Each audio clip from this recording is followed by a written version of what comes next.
बिस्मिल्लाहिर्रहमानिर्रहीम। अस्सलाम वालेकुम। आज हम जानेंगे नबी लूत अलैहिस्सलाम की कौम का वाक़या, अल्लाह ताला ने उन पर किस वजह से अजाब नाजिल किया था उसके बारे में जानेंगे, और जिस जगह अजाब नाजिल हुई थी उसे डेड सी के नाम से जानते हैं। तो चलिए शुरू करते हैं।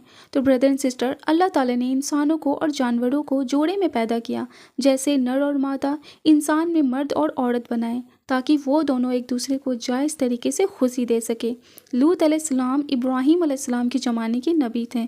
आप इब्राहीम अलैहिस्सलाम के भतीजे थे। आपको अल्लाह ताला ने एक ऐसी कौम की तरफ भेजा जो पैलेस्तीन यानी बैतुल मुक़द्दस या जॉर्डान के आसपास बसी हुई थी, जिसे सडूम कहा जाता था। ये सरजमीन सरसब्ज और सादाब थी, और यहाँ पर हर तरह के अनाज और फलों की कसरत थी। आइए जानते हैं कि लूत अलैहिस्सलाम की कौम ने क्या गुनाह किया था। इस कौम के लिए लूत अलैहिस्सलाम को नबी बनाकर भेजा गया था, इसलिए इस कौम को कौम लूत कहा जाता है।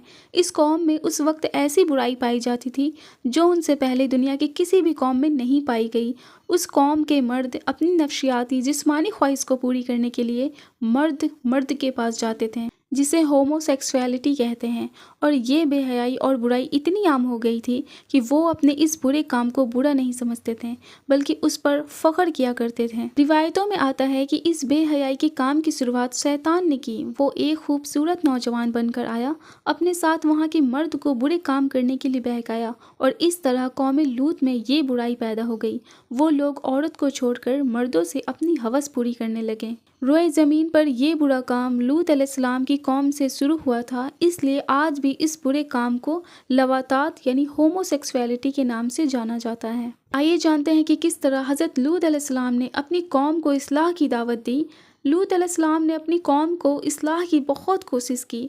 कई बार उनके बीच में रहकर दीन की दावत देते रहें, नसीहत करते रहें, अल्लाह ताला की अजाब की धमकी देते रहें, लेकिन उनकी कौम पर कोई असर ना हुआ। हज़रत लूत अलैहिस्सलाम ने कहा, ऐ मेरी कौम, तुम लोग ऐसा बुरा और बेहयाई का काम कर रहे हो जो आज तक दुनिया में किसी ने ना किया। ये बहुत गुनाह का काम है। तुम अपनी औरत को छोड़कर मर्दों के पास जाते हो। अगर तुम अपने इस बुरे काम से बाज ना आए, मुझे डर है कि एक दिन तुम्हें अल्लाह ताला का अजाब आ घेरेगा। मैं तुमसे अपने अजर की कोई कीमत नहीं मांगता। मेरा अजर तो मेरे रब के पास है, जो सारे आलम का मालिक है।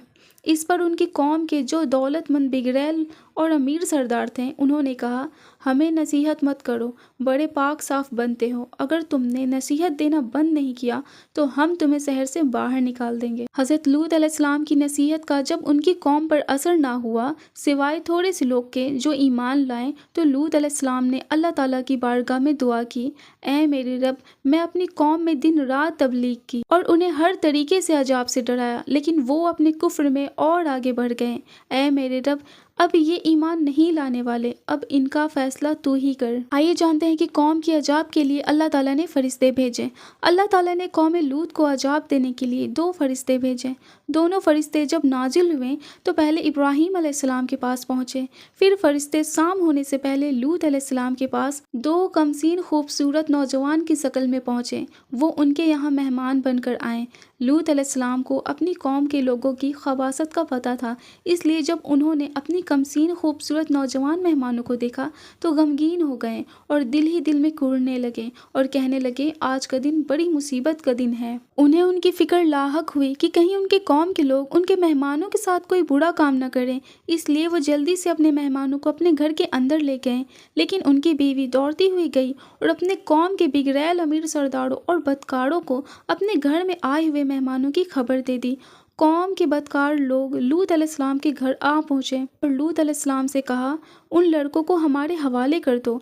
लूत अलैहिस्सलाम ने कहा, ये मेरे मेहमान हैं, मैं इनको हरगिज़ तुम लोगों के हवाले नहीं करूँगा। तुम्हें अल्लाह ताला का वास्ता है, मेरे मेहमानों के सामने मुझे रुसवा और जलील ना करो। क्या तुम में से कोई भी भला आदमी नहीं है? और कौम की औरतों की तरफ इशारा करते हुए कहा, ये मेरी बेटियाँ हैं, यानी कौम की बेटियाँ हैं, तुम इनसे निकाह कर लो और अपनी नफ्सियाती जिस्मानी ख्वाहिशात को इनसे पूरा कर लो। लेकिन उनकी कौम के लोग नहीं माने और कहा, तुम अच्छी तरह जानते हो हम क्या चाहते हैं। हम तुम्हें कल तक का मोहलत देते हैं, कल सुबह के बाद तुम हमें रोक नहीं पाओगे। ये कहकर वो लोग चले गए। अपनी बेबसी पर लूत अलैहिस्सलाम की आंखों में आंसू आ गए। वो चाहकर भी अपने मेहमानों की हिफाजत नहीं कर सकते थे, क्योंकि उनकी कौम के बदकार लोग तादाद में ज़्यादा और ताकतवर भी थे। लूत अलैहिस्सलाम ने कहा, ऐ काश मुझ में तुमसे मुकाबले की कुव्वत होती। میں کسی زبردست کا آسرا پکڑ پاتا۔ تب فرشتوں نے کہا، ہم عذاب کے فرشتے ہیں اے لوط، گھبرانے کی ضرورت نہیں ہے، ہم تک تو کیا، اب وہ تو آپ تک بھی نہیں پہنچ سکتے۔ اللہ تعالیٰ نے ہمیں آپ کی قوم کو عذاب دینے کے لیے بھیجا ہے۔ آپ اور آپ کے ساتھ جو بھی ایمان لائے ہیں صبح صادق سے پہلے اس بستی کو چھوڑ کر دور چلے جائیں، اور خبردار کوئی بھی پیچھے مڑ کر نہ دیکھے۔ اب ان گنہگاروں میں سے کوئی بھی نہیں بچنے والا۔ لوط علیہ السلام اور جو لوگ ان کے ساتھ ایمان لائے تھے صبح ہونے سے پہلے بستی چھوڑ کر دور جا چکے تھے۔ صرف لوط علیہ السلام کی بیوی پیچھے رہ گئی تھی کیونکہ وہ بھی کافر تھی۔ اب فرشتوں نے زمین کو جڑ سے اکھاڑ پلٹ دیا اور کئی کلومیٹر، تقریباً 40 کلومیٹر گہرے زمین میں دھسا دیا، پھر ان پر پتھر اور تیزاب کی بارش کی۔ اس طرح ان گنہگاروں کا نام و نشان مٹا دیا گیا اور کوئی بھی نہ بچ سکا۔ جہاں عذاب ہوا تھا وہ جگہ آج بھی موجود ہے، اسے ڈیڈ سی یا مڑا ہوا سمندر یا مرت ساگر کے نام سے جانا جاتا ہے۔ جو عذاب ہوا تھا اس کی وجہ سے اس سمندر میں مچھلی تو کیا، ایک کیڑا مکوڑا بھی پیدا نہیں ہوتا، اور اس کا پانی اتنا نمکین ہے کہ اس کو منہ سے لگا لیا جائے تو الٹی ہو جائے گی۔ گنہگاروں اور نافرمانوں کو اللہ تعالیٰ اسی طرح عذاب دیتا ہے، زندگی میں بھی اور مرنے کے بعد بھی۔ لیکن افسوس کی بات ہے کہ انسان ایسی باتوں سے کوئی سبق نہیں لیتا۔ آج کچھ ماڈرن قسم کے لوگ، یہود اور نصارى، اس برے کام کو برا نہیں جانتے اور ایسے برے کام کرنے والوں کو قانونی درجات دے رہے ہیں۔ اللہ تعالیٰ ہم سب کو ایسے برے کام اور ایسے برے خیالات سے بچائے، آمین۔ جزاک اللہ خیر۔ السلام علیکم۔